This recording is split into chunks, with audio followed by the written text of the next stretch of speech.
Assalamualaikum warahmatullahi wabarakatuh. Kami dari kelompok G30 SPKI dan video ini akan menjelaskan tentang peristiwa G30 SPKI.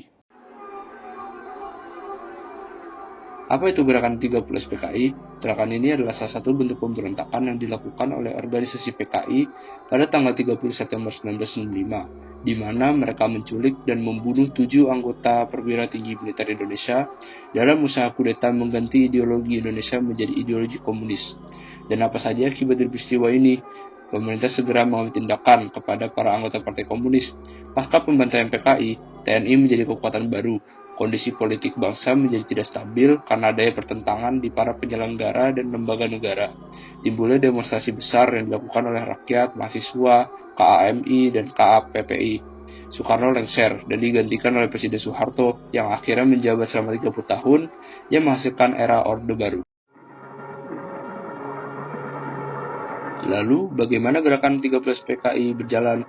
Pertama-tama, situasi politik Indonesia yang genting pada sekitar bulan September 1965 memunculkan isu adanya Dewan Jenderal yang mengindikasikan ada beberapa petinggi Angkatan Darat yang tidak puas dengan Soekarno dan berniat untuk menggulingkan pemerintahannya. Inilah yang memicu peristiwa G30 PKI.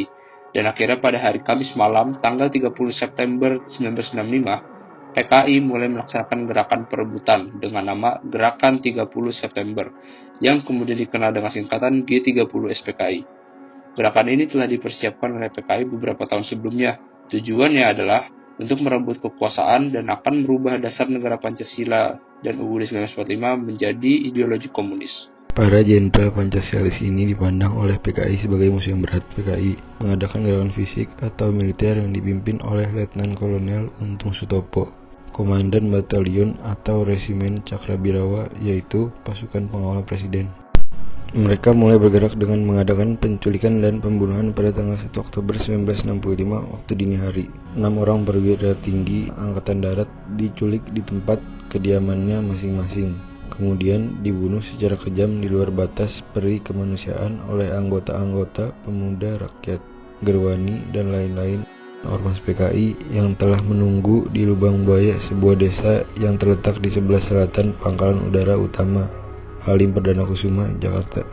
Sedangkan Jenderal Abdul Haris Nasution yang sebenarnya menjadi sasaran utama dari G30 SPKI berhasil meloloskan diri dari usaha penculikan dan pembunuhan. Tetapi putri beliau yang bernama Ade Irma Suryani Nasution tewas karena tembakan-tembakan para penculik. Para jenderal yang diculik dan berusaha dibunuh ini dituduh mengadakan kudeta dengan pemerintah.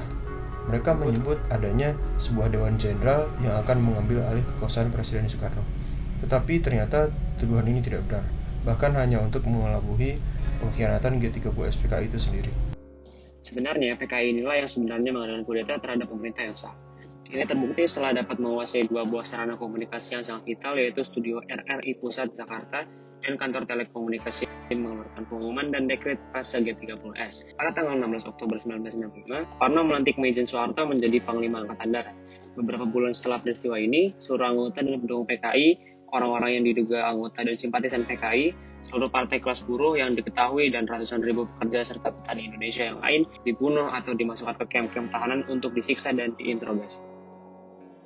Sebenarnya, alasan mengapa G30 SPKI terjadi masih sangat diperdebatkan. Maka dari itu kita akan memberikan 3 pendorong utama. Di masa setelah Indonesia merdeka, Soekarno membutuhkan alat negara untuk berperan dalam operasi militer yang digunakan untuk menghadapi agresi militer dan perang dingin. Alhasil, terbentuklah militer Indonesia. Namun waktu itu masih terpecah belah karena belum adanya ideologi yang konkret dan budaya lokal masing-masing kelompok yang berbeda. Maka dari itu, terbentuklah pertentangan internal militer. Kesalahan kecil ini tidak menghilangkan pentingnya militer. Militer telah terbukti menjadi alat pertahanan yang kuat dan memiliki hubungan erat dengan Soekarno. Hanya saja peran militer Indonesia bukan hanya dalam pertahanan, namun juga dalam bidang politik. Hal ini dapat terjadi karena lemahnya pemerintahan parlementer negara pada saat itu. Melihat hal ini, Soekarno berhati-hati agar tidak selalu bergantung pada militer yang ujungnya dapat mengurangi pengaruh Soekarno. Maka dari itu, Soekarno memerlukan penyeimbang, dan penyeimbang yang Soekarno tunjuk adalah Partai Komunis Indonesia. Peranggapan bahwa PKI memiliki kemampuan persenjataan pada masa itu adalah salah, melainkan kemampuan PKI terbaring pada menggalangkan dukungan massa terutama dari pekerja dan petani. Mereka tidak memiliki arsenal persenjataan yang dapat menandingi militer. Soekarno sebagai pemimpin negara harus menyeimbangkan kedua faksi ini agar tidak terjadi kekacauan. Saat umur Soekarno sudah tua, PKI khawatir bahwa militer akan mengambil alih negara. Berantisipasi, PKI mulai membangun biro khusus yang menyebarkan teori Marxisme dan komunisme untuk menarik simpatisan. PKI juga bergagasan untuk membentuk Angkatan Kelima yang terdiri dari pasukan pekerja dan petani yang dipersenjatai untuk membantu operasi militer.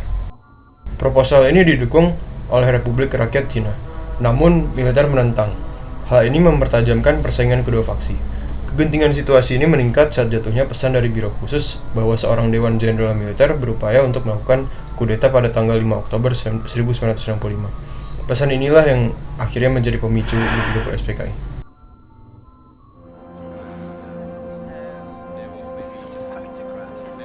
Di masa perang dingin, kedua belah pihak Uni Soviet dan Amerika Serikat sedang sibuk-sibuknya mencari sekutu, dan Indonesia menjadi salah satu perebutan kedua pihak. Dalam buku Legacy of AS: The History of CIA, penulisan mengatakan bahwa AS mengkhawatirkan sikap Presiden Soekarno yang cenderung memihak komunisme. Apalagi Soekarno pernah menghina AS dengan menolak bantuan dari IMF. Kemudian Soekarno menolak bergabung dengan Blok Barat. CIA lalu diberi tugas untuk menyingkirkan Soekarno. Salah satu kerjaan CIA adalah membuat film porno dengan aktor Soekarno palsu hingga menyuplai senjata untuk pemberontakan. Dalam teori ini, AS mengirim Marshall Green untuk mengadakan pertemuan rahasia dengan Adam Malik, agen CIA McAvoy, dan Soeharto. Keempatnya bicara soal Soekarno yang terlalu lemah dalam menangani PKI. Amerika Serikat menyiapkan beberapa opsi untuk mengendalikan situasi politik di Indonesia. Opsinya adalah membiarkan saja, membujuk Soekarno mengubah kebijakan, menyingkirkan Soekarno, mendorong Angkatan Darat merebut pemerintahan, menghancurkan kekuatan PKI, dan merekayasa kehancuran PKI sekaligus menjatuhkan Soekarno.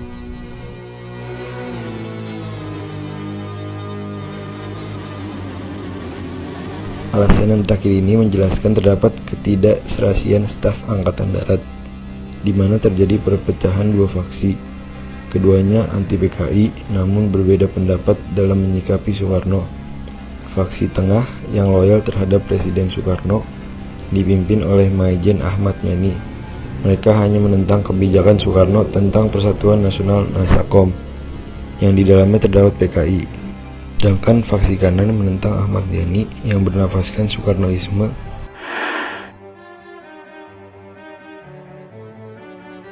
Yang pertama, kedaulatan Presiden Soekarno yang berkurang. Setelah kejadian G30S, kepemimpinan Soekarno dipertanyakan oleh massa, dan pada tahun 1967, Soekarno mengirim 2 surat kepada Soeharto yang berisi penyerahan kekuasaan eksekutif Soekarno kepada Soeharto. Sebab peruntukan Soekarno tidak serta-merta hanya dikarenakan peristiwa G30 SPKI. Antagonisme Perang Dingin juga menjadi faktor signifikan jatuhnya Soekarno. 2. Pembasmian anggota PKI. Dari semua insiden yang tertera pada masa ini, kejadian yang paling jelas adalah pembalasan malam G30 SPKI. Beberapa bulan setelah kejadian G30 SPKI, Soeharto mengawasi pemusnahan sistematik. Kurang lebih 1 juta rakyat Indonesia berafiliasi dengan partai atau bahkan hanya karena dituduh menyembunyikan pemikiran kiri. Untuk memberikan perspektif, PKI merupakan partai komunis terbesar ketiga di dunia dan beranggotakan mayoritas buruh dan petani. Masa-masa sebelum terjadi Perang Dingin, pemikiran komunisme itu belum tabu di Indonesia. Hanyalah setelah Perang Dingin, Amerika memberi Indonesia propaganda anti-komunisme. Karena propaganda inilah, korban dalam pembantaian mencapai ratusan ribuan. Aman untuk dikatakan bahwa pembantaian ini jauh melewati batas kemanusiaan dari malam G30 SPKI. Sebagai tambahan, bagi Amerika ini adalah kemenangan lingkup pengaruhnya di Asia meskipun menggunakan biaya manusia yang berlimpah. Setelah itu, Soeharto dengan dukungan Amerika Serikat mengambil alih kekuasaan hingga 1998. Demikian dari kelompok kami. Wassalamualaikum warahmatullahi wabarakatuh.